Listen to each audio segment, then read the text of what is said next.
Committee report kaugnay nga sa naging deklarasyong may probable cause ang mga impeachment complaint laban kay Vice President Duterte pagtitibayin ngayong araw na ito. Kasama natin sa kamera, Radyoman Grace Mariano.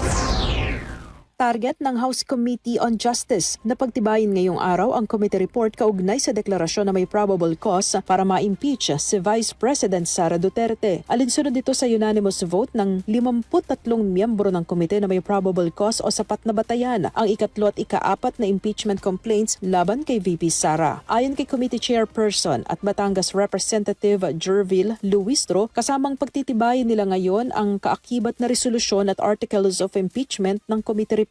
Sa oras na mapagtibay ay iaakyat na ito ng komite sa plenaryo ng Kamara para aprubahan o kaya ay ibasura. 1/3 o 106 na mga kongresista ang kailangan para mapagtibay ang committee report ng House Justice Panel upang ito ay maiakyat sa Senate Impeachment Court. Muli, binigyan diin ni Luistro na ang pasya ng komite ay hindi haka-haka kundi nakabatay sa mga ebidensya na kinabibilangan ng official records, mga dokumento at sinumpaang salaysay. Kasama mo sa DCXL RMN Manila, Radyoman Grace Mariano, Tatak RMN.